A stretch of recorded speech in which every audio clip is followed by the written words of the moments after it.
La primera pregunta no fue sobre María, no fue sobre el Papa. Rondón abrió con el Catecismo de la Iglesia Católica, párrafo 841, que afirmaba que el plan de salvación abarcaba a quienes reconocían al Creador sin bautismo, sin Cristo, sin sacramento, mencionando específicamente a los musulmanes como quienes junto con los católicos adoraban al único Dios misericordioso. La pregunta fue directa: si los musulmanes podían alcanzar la salvación sin Cristo, ¿para qué había servido la cruz? Si Juan 14:6 decía que nadie llegaba al Padre sino por Él, ¿cómo conciliaba la Iglesia ese versículo con un catecismo que abría la salvación a quienes negaban que Cristo era el Hijo de Dios? El padre Luis Toro respondió que el párrafo 841 necesitaba leerse junto al 843, a 2 líneas de distancia. Que la Iglesia jamás había afirmado que los musulmanes se salvaban por el mérito de su fe en otro Dios.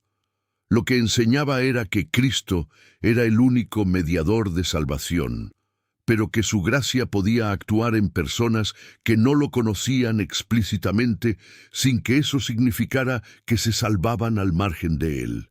Que esa distinción no era invención moderna, era exactamente lo que Pablo describía en Romanos capítulo 2, versículos 14 y 15, cuando hablaba de los gentiles que hacían por naturaleza lo que la ley mandaba, y tenían la obra de la ley escrita en sus corazones. Que Pablo no decía que esos gentiles se salvaban sin Cristo. Describía la acción universal de una gracia que operaba a través de él antes de que el receptor lo conociera. Que si ese principio destruía la necesidad de la cruz, entonces Pablo lo había destruido antes que el Vaticano II. Primera anotación en el cuaderno de Rondón. La segunda pregunta fue sobre Gálatas capítulo 2, versículo 11. Pablo se opuso a Pedro cara a cara porque era digno de censura. Si Pedro era el primer papa con las llaves del reino, ¿cómo era posible que Pablo lo reprendiera públicamente? Si Pedro podía ser corregido por un apóstol de menor rango, el concepto de autoridad papal infalible nacía roto desde el primer siglo. El padre Luis Toro respondió que la infalibilidad papal no era impecabilidad personal, que el papa podía pecar, podía equivocarse en decisiones pastorales, podía actuar con hipocresía, como Pedro actuó en Antioquía, que la infalibilidad era un carisma muy preciso, que el papa no podía errar cuando hablaba desde la cátedra de Pedro en materia de fe y moral, con la intención explícita de definir una doctrina para toda la Iglesia. Que eso había ocurrido exactamente 2 veces en toda la historia, que lo que Pedro hizo en Antioquía no era una enseñanza doctrinal, sino una decisión pastoral motivada por el miedo, que Pablo no lo reprendió por haber enseñado una herejía. Lo reprendió por no actuar conforme a la verdad del Evangelio en su comportamiento personal. La tercera pregunta fue la que cambió la temperatura del salón. El Concilio de Florencia de 1442 había declarado en texto literal que nadie fuera de la Iglesia Católica, ni judíos, ni herejes, ni cismáticos, podía participar de la vida eterna y que irían al fuego eterno. 500 años después, el Concilio Vaticano II, en la Lumen Gentium, afirmó que los musulmanes, los judíos y quienes buscaban a Dios sinceramente podían alcanzar la salvación eterna. Una institución guiada por el Espíritu Santo no podía condenar a los judíos al fuego eterno en un concilio y declarar 5 siglos después que podían salvarse. Una de las dos estaba equivocada, y ninguna institución que se equivocaba en algo tan fundamental podía reclamar infalibilidad. El padre Luis Toro respondió que Rondón tenía razón en que esa tensión existía y que sería deshonesto negarlo, que el decreto de Florencia respondía a una crisis específica, la definición de los límites visibles de la comunión eclesial, que su afirmación sobre quienes estaban fuera nunca había excluido lo que la teología llamaba bautismo de deseo, la salvación de quien deseaba cumplir la voluntad de Dios sin conocer explícitamente a Cristo, que eso no era invención posterior. El Papa Pío IX, en 1863, 100 años antes del Vaticano II, había escrito en la encíclica Quanto Conficiamur Moerore que quienes no conocían la verdadera religión, sin culpa propia, no estaban sometidos a ninguna culpa ante los ojos de Dios, que el Vaticano II no había contradicho a Florencia, había hecho explícito lo que Florencia contenía sin articular, que la diferencia entre contradicción y desarrollo era la diferencia entre dos posiciones que se destruyen mutuamente, y dos posiciones donde la segunda explicita lo que la primera llevaba dentro sin haberlo dicho completamente. La cuarta pregunta llegó de memoria, sin notas. El Papa Honorio I en el siglo VII había enseñado el monotelismo, la herejía que afirmaba que Cristo tenía una sola voluntad. El Tercer Concilio de Constantinopla, en el año 681, había condenado explícitamente a Honorio como hereje. Si el Espíritu Santo protegía al Papa de enseñar error en materia de fe, ¿cómo explicaba el padre Luis Toro que la propia estructura conciliar de la Iglesia hubiera condenado a uno de sus papas por herejía? El padre Luis Toro respondió que Honorio no había definido el monotelismo como doctrina. Había escrito una carta donde usó una expresión ambigua sobre la voluntad de Cristo sin ninguna intención de definir nada con autoridad doctrinal formal. Que el concilio lo condenó por negligencia, por no haber cortado la controversia cuando podía hacerlo, por haber usado un lenguaje que los herejes aprovecharon, no por haber definido una herejía, que la infalibilidad papal se aplicaba exclusivamente a las definiciones ex cátedra en materia de fe y moral, que Honorio no había hecho ninguna definición de ese tipo, que el caso confirmaba que la Iglesia había definido esa infalibilidad con una precisión suficiente para distinguirla de la impecabilidad y de la infalibilidad en asuntos no doctrinales. La quinta pregunta fue la que más silencio generó. Si la sucesión apostólica ininterrumpida desde Pedro era el fundamento de la pretensión católica de ser la única Iglesia verdadera, ese argumento producía dos respuestas al mismo tiempo. Porque la Iglesia Ortodoxa Oriental tenía exactamente la misma sucesión apostólica, los mismos 7 concilios ecuménicos, los mismos sacramentos, los mismos padres de la Iglesia. En el año 1054, las dos iglesias se habían excomulgado mutuamente. Si ambas tenían la misma sucesión, ¿quién decidía cuál tenía razón si el criterio para decidirlo era exactamente el que ambas compartían? El padre Luis Toro respondió que la división del 1054 no había sido sobre la sucesión, sino sobre dos cuestiones específicas: el filioque y la jurisdicción universal del obispo de Roma. Que el primado de Pedro en Mateo 16, Juan 21 y Lucas 22 establecía una función específica que ninguno de los otros apóstoles tenía. Que la Iglesia Ortodoxa reconocía un primado de honor al obispo de Roma, pero no un primado de jurisdicción. Que la lectura más natural de los textos apuntaba a una función que iba más allá del honor. Que la existencia de la Iglesia Ortodoxa no destruía la pretensión católica. Planteaba una pregunta específica sobre el primado que la historia y los textos respondían en una dirección concreta. La sexta pregunta llegó con una hoja doblada que Rondón sacó del bolsillo. En 1864, el Papa Pío IX había publicado el Syllabus Errorum, condenando como errores que el Papa debía reconciliarse con el progreso y la civilización moderna, que la separación de la Iglesia y el Estado era un principio correcto, que cada hombre era libre de abrazar la religión que considerara verdadera. En 1965, el Concilio Vaticano II, en la Dignitatis Humanae, había afirmado que la libertad religiosa era un derecho fundado en la dignidad de la persona humana. Hoy la Iglesia defendía exactamente lo que Pío IX había condenado como error.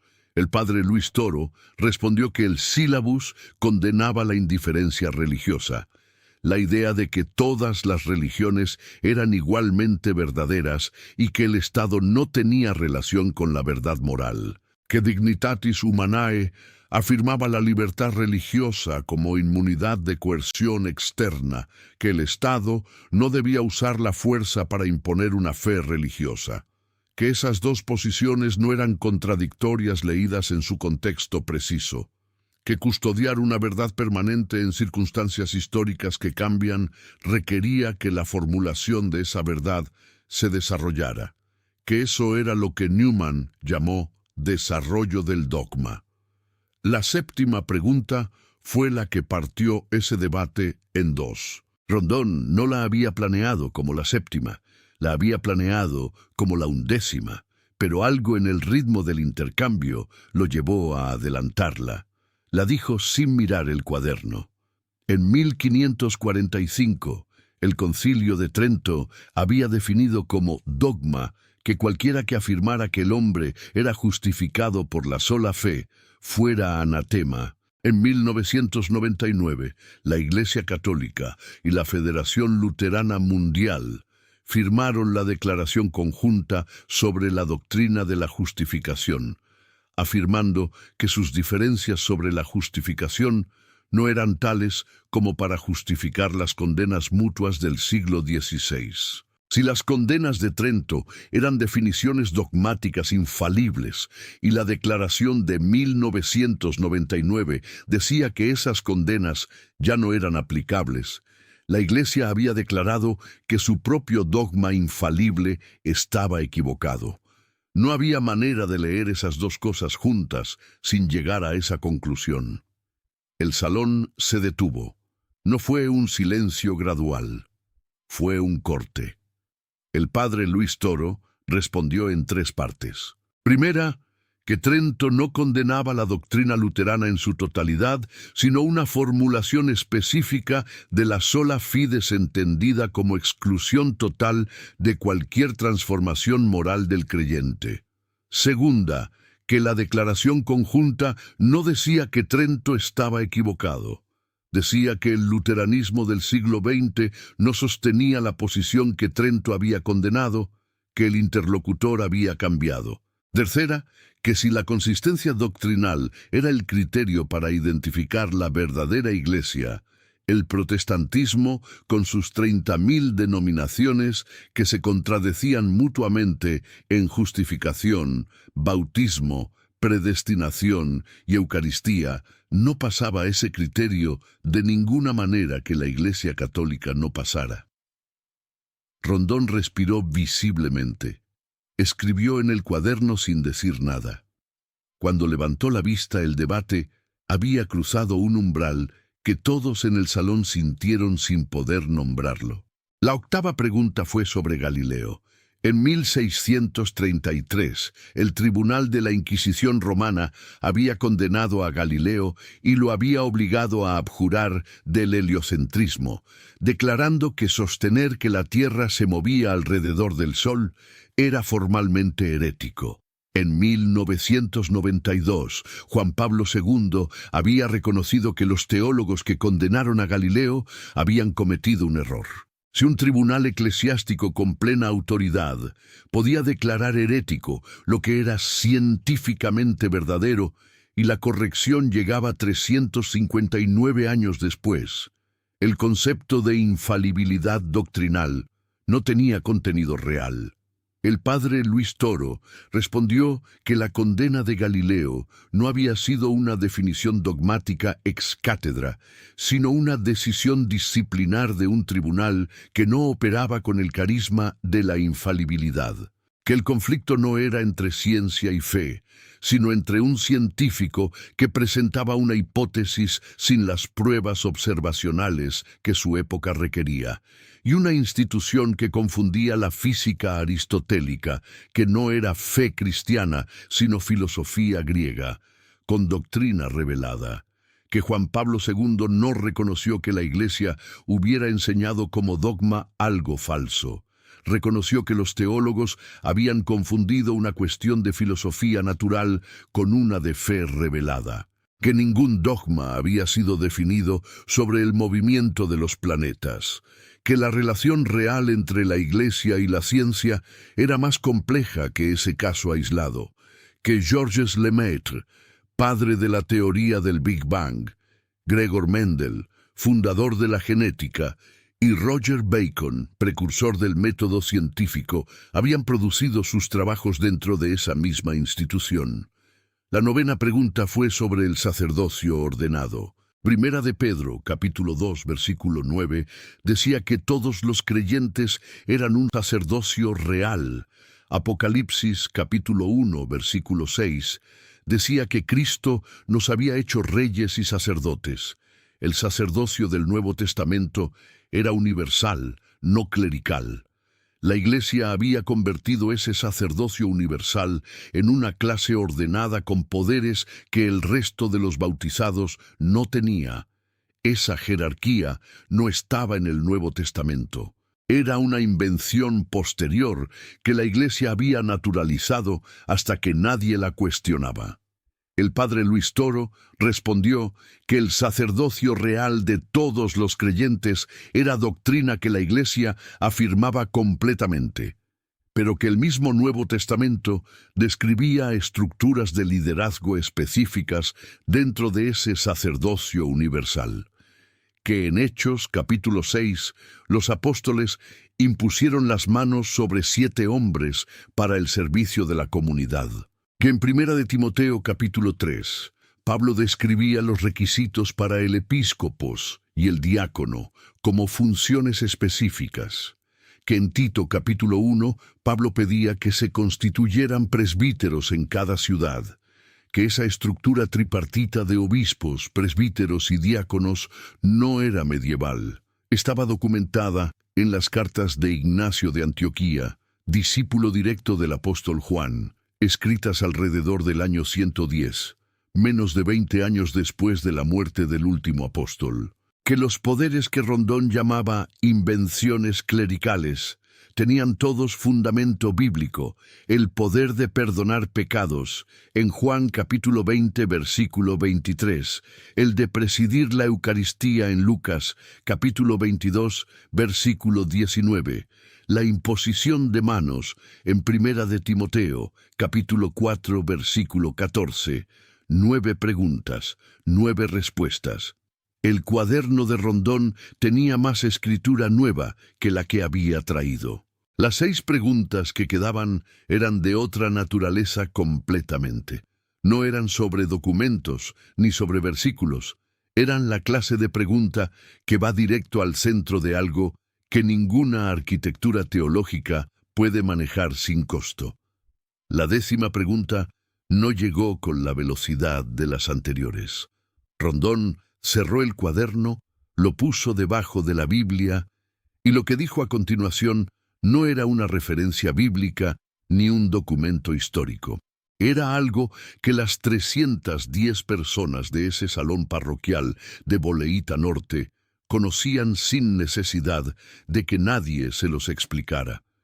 Dijo que quería hablar de los niños, que entre 1950 y 2016 la Iglesia Católica había gestionado de manera sistemática el encubrimiento de sacerdotes que habían abusado sexualmente de menores, que la Comisión Real Australiana había documentado 4.444 víctimas, que el Gran Jurado de Pensilvania había identificado más de 1.000 víctimas y más de 300 sacerdotes en 6 diócesis, que en Irlanda, en Chile, en Alemania, en Francia, los informes habían llegado a conclusiones similares, que en todos esos casos el patrón no había sido el pecado aislado de individuos. Había sido la protección institucional, el traslado de sacerdotes acusados, la presión sobre las víctimas para el silencio, la priorización de la reputación de la institución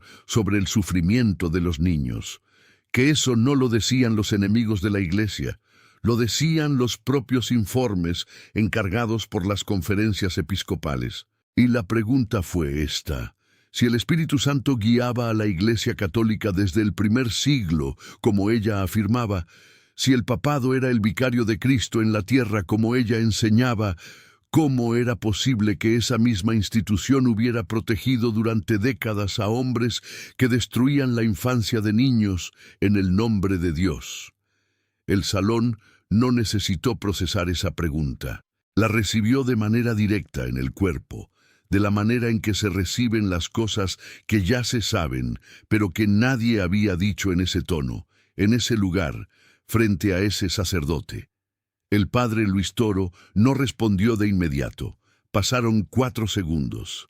Cuando habló, lo primero que dijo no fue una distinción teológica ni una referencia bíblica. Dijo que Rondón tenía razón, que lo que había descrito era real, que los documentos existían, que las víctimas existían, que el sufrimiento de esos niños era real e irreparable, y que la gestión institucional de esos casos en muchas diócesis había sido una traición al Evangelio que ningún argumento teológico podía justificar ni minimizar, que él no estaba ahí para defender eso. 310 personas escuchando a un sacerdote católico decir eso en un salón evangélico en Caracas. Después señaló que la pregunta mezclaba 2 cosas que necesitaban separarse para ser respondidas con honestidad. La primera, si los crímenes ocurrieron y si el encubrimiento ocurrió. La respuesta era sí. La segunda, si esos crímenes probaban que el Espíritu Santo no guiaba a la Iglesia, que el Nuevo Testamento describía a los apóstoles como los fundamentos de la Iglesia, que entre esos apóstoles Judas traicionó a Cristo por 30 monedas, que Pedro lo negó 3 veces la noche de su arresto, que todos huyeron cuando fue arrestado en el huerto, que si la conducta de los líderes de una institución religiosa fuera evidencia de la presencia o ausencia del Espíritu Santo en esa institución, la Iglesia fundada por Cristo habría perdido al Espíritu en la primera semana de su existencia, que lo que el Nuevo Testamento mostraba era que Dios trabajaba a través de instituciones humanas que fallaban, que esa era exactamente la historia completa de la Iglesia desde el primer siglo, y que la pregunta de Rondón asumía implícitamente que la alternativa estaba libre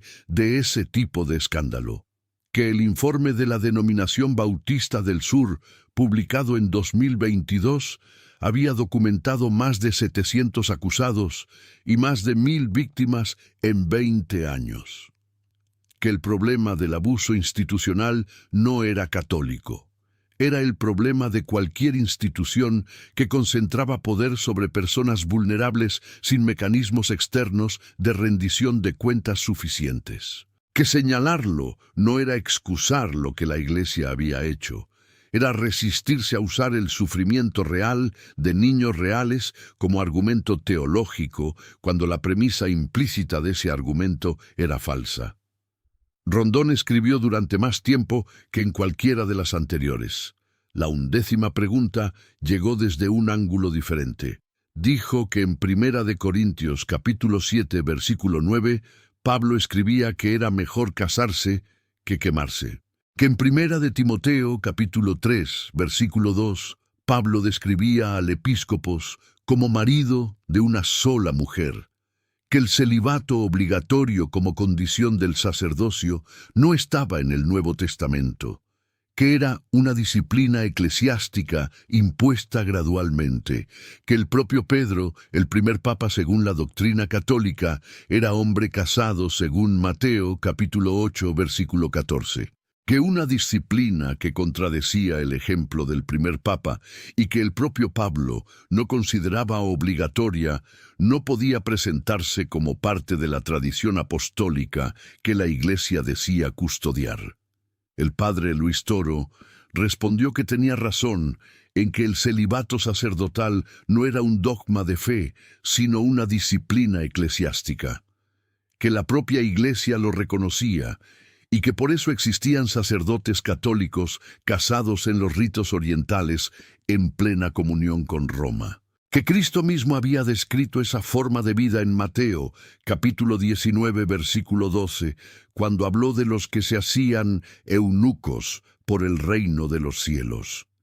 Que Pablo, en Primera de Corintios, capítulo 7, versículos 32 al 34, describía el celibato como una forma de atención indivisa al Señor. Que eso no hacía del celibato una obligación universal, pero sí lo situaba como una vocación específica que el Nuevo Testamento reconocía con valor propio, y que la pregunta de si la disciplina debía modificarse era una discusión abierta dentro de la propia Iglesia que el sínodo amazónico había planteado con seriedad en años recientes. Rondón dijo que agradecía esa respuesta porque era la primera vez que escuchaba a un sacerdote decir en público que esa disciplina era modificable, que en años de debates todos los sacerdotes con los que había hablado la habían defendido como si fuera inamovible. El padre Luis Toro respondió que confundir lo modificable con lo inamovible era uno de los problemas más frecuentes en la comunicación entre católicos y no católicos, que la Iglesia tenía una distinción fundamental entre dogma, doctrina y disciplina que sus propios fieles con frecuencia ignoraban, y que esa ignorancia generaba debates innecesarios sobre cosas que en realidad no estaban en disputa. Algo cambió de posición en el salón cuando ese intercambio terminó. No de manera dramática, de la manera en que cambian las cosas reales. La 12ª pregunta llegó con una calma diferente a la del principio del debate. Ya no era la calma del cazador, era la calma del hombre que lleva 2 horas en una conversación que no está yendo como había planeado y que ha decidido decir exactamente lo que piensa sin estrategia.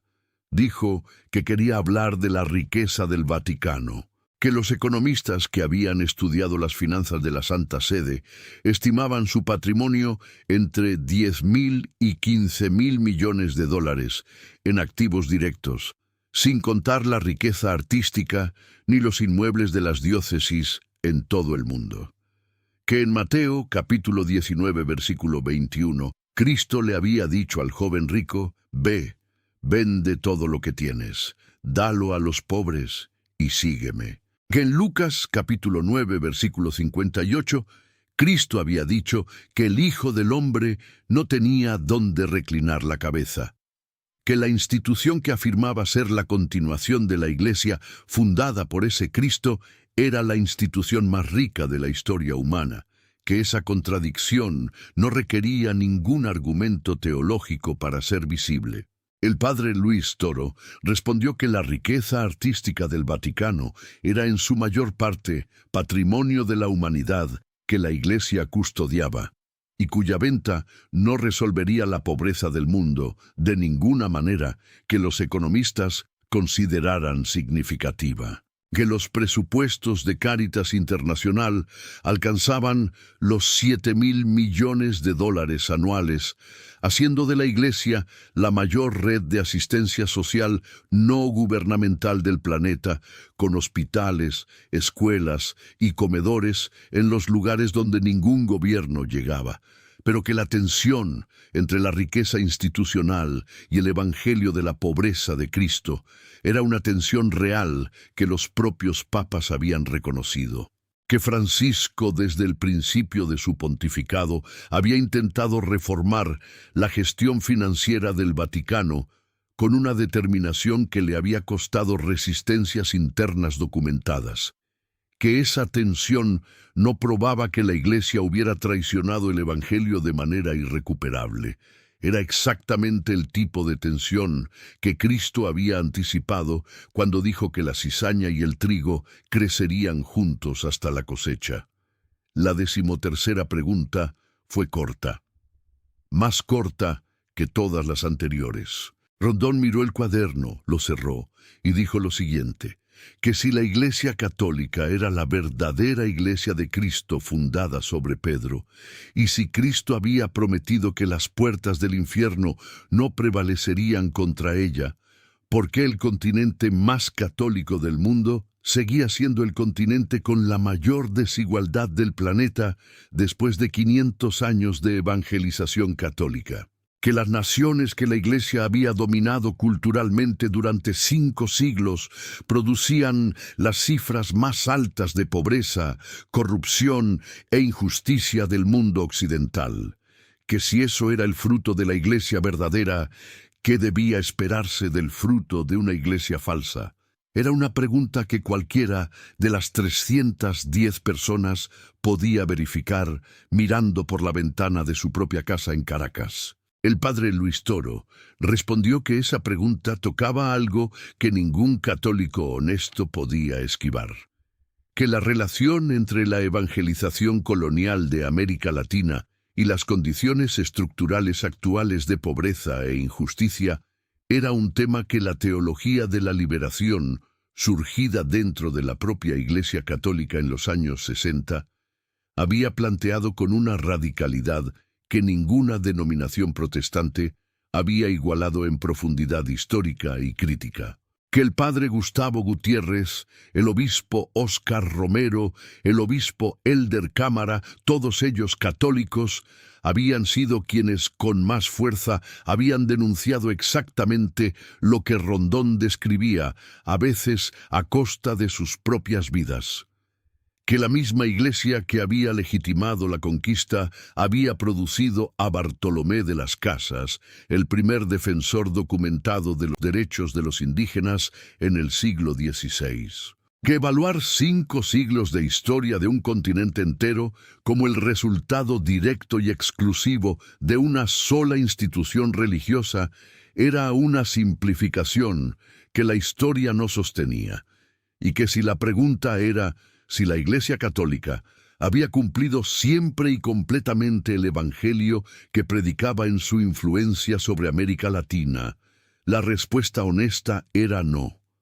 Que reconocer eso no era destruir la fe en la Iglesia, era tener la misma fe honesta que los profetas del Antiguo Testamento tenían cuando denunciaban a Israel, sin dejar de creer que Israel era el pueblo elegido. Aquí fue donde ocurrió lo que nadie había anticipado. No fue una respuesta del padre Luis Toro. No fue una pregunta de Rondón. Fue algo que sucedió en el salón entre la 13ª y la 14ª pregunta, algo que empezó en la 5ª fila y que en menos de 30 segundos cambió la naturaleza de todo lo que estaba ocurriendo en ese escenario de madera. Una mujer de unos 50 años que había llegado esa mañana con una Biblia marcada en varios lugares y una expresión que dejaba claro que sabía exactamente de qué lado del debate le pertenecía, se puso de pie sin pedir permiso. No levantó la mano. No esperó ninguna señal. Se puso de pie y dijo, con la voz del que no está haciendo una declaración, sino constatando algo que le resulta imposible no decir, que llevaba escuchando más de 2 horas y que lo que había oído no era lo que había esperado escuchar, que había llegado esperando ver a un sacerdote incapaz de responder, que lo que había visto era otra cosa y que necesitaba decirlo aunque nadie se lo hubiera pedido. Se sentó antes de que nadie pudiera responderle, pero lo que dijo quedó suspendido en el aire del salón de una manera que las palabras siguientes de Rondón tuvieron que abrirse camino a través de algo que no estaba ahí antes. 310 personas que habían llegado con una certeza y que en ese momento ya no la tenían de la misma manera que cuando cruzaron la puerta. No era conversión, no era rendición, era algo más difícil de manejar que cualquiera de esas dos cosas. Era la duda genuina del que se da cuenta de que el mapa con el que llegó no corresponde exactamente al territorio que encontró. La 14ª pregunta fue la que Rondón había guardado durante 3 semanas como el centro de todo, la que en su cabeza era la que ningún sacerdote había podido responder jamás, porque no era una pregunta sobre documentos, ni sobre versículos, ni sobre historia. Era una pregunta sobre lo que ocurría cuando todas las defensas institucionales se agotaban y quedaba solo el centro de la fe desnuda de toda arquitectura teológica. Rondón se puso de pie. Hasta ese momento había estado sentado durante la mayor parte del debate. Que se pusiera de pie significó algo para las 310 personas que lo estaban mirando. Preguntó lo siguiente: que si alguien dejaba de lado todos los argumentos, todos los concilios, todos los documentos, toda la historia, toda la apologética, y se quedaba solo con la pregunta más simple que existía en el cristianismo, que era si había tenido un encuentro personal real con Cristo, no con la Iglesia, no con los sacramentos, no con la tradición, con Cristo, si ese encuentro había cambiado su vida de una manera que ninguna otra cosa había cambiado, si había una diferencia real y verificable entre el antes y el después de ese encuentro, que eso era lo que él tenía, que podía señalar el día, la hora, las circunstancias exactas, que no era una idea ni una doctrina, era una experiencia que nadie podía quitarle, y que le preguntaba al padre Luis Toro, no al sacerdote, al hombre, si tenía eso, si debajo de toda la arquitectura de la apologética católica había eso, porque si no lo había, todo lo demás no servía para nada. El salón quedó completamente quieto. No fue el silencio técnico del debate, fue el silencio de 310 personas que acababan de escuchar algo que salía de un lugar completamente diferente a todo lo anterior, que ya no era teología. Era la pregunta que cualquier ser humano le haría a otro ser humano cuando todo lo demás ha quedado atrás. El padre Luis Toro esperó. No el tipo de espera que precede a una respuesta preparada. El tipo de espera que indica que algo acaba de aterrizar en un lugar que no es el debate, sino algo debajo del debate. Algo que los argumentos no tocan. Cuando habló, lo que dijo fue lo más corto que había dicho en toda la mañana. Dijo que sí, que tenía eso, que lo tenía de una manera que no podía demostrarle a Rondón con ningún argumento y que tampoco necesitaba demostrarle. Que lo que le estaba diciendo era exactamente lo que él le diría a cualquier persona que viniera a preguntarle por qué seguía siendo sacerdote después de tantos años. Que la diferencia entre ellos no era que uno tuviera ese encuentro y el otro no. Era que habían llegado al mismo centro por caminos que lo describían con categorías distintas. Hizo una pausa.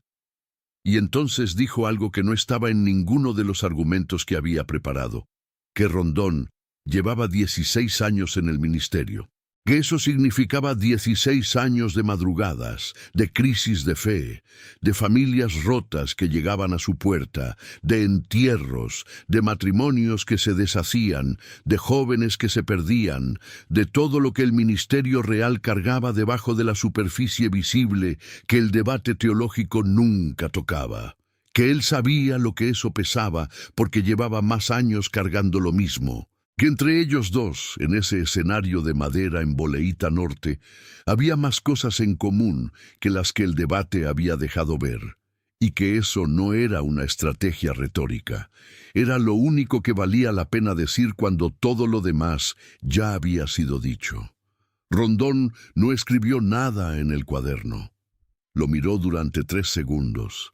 Después miró al padre Luis Toro con una expresión que las personas de las primeras filas describieron después de maneras distintas entre sí, porque cada quien la leyó con lo que había traído esa mañana.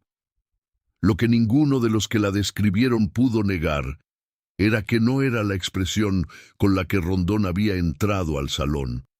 La 15ª pregunta nunca se formuló.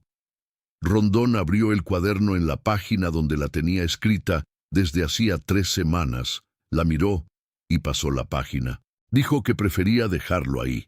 Las 310 personas de ese salón parroquial salieron a la calle de Boleíta Norte sin el resultado que habían anticipado cuando entraron. Los que habían llegado a ver una victoria evangélica no la tenían. Los que habían llegado con simpatía hacia el sacerdote tampoco tenían exactamente lo que esperaban. Lo que tenían era algo más difícil de manejar que una victoria o una derrota. Tenían más de 2 horas de un debate que había tocado cosas que los debates no suelen tocar, y la sensación de que algo que habían dado por resuelto sobre el otro lado de esa división religiosa no estaba tan resuelto como creían esa mañana. El video del debate circuló esa misma tarde. En 72 horas tenía más de 1.400.000 reproducciones. Los comentarios no eran lo que suelen ser los comentarios de los debates religiosos. En los primeros 1000 comentarios, la palabra más repetida no era católico ni protestante, era pensando. Rondón no publicó ningún video esa semana, ni la siguiente.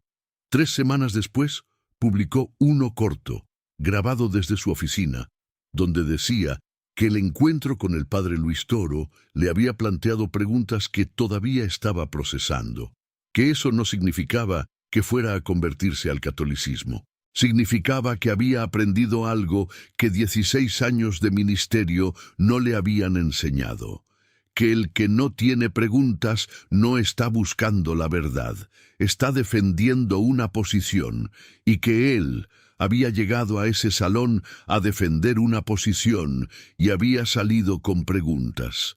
El padre Luis Toro, cuando le preguntaron sobre ese video, respondió que era exactamente lo que había esperado. No la rendición, no la conversión, la pregunta. Porque la pregunta era el principio de todo lo que venía después. Y lo que venía después no dependía de ningún debate. Dependía de lo que cada quien hacía en silencio con lo que había escuchado.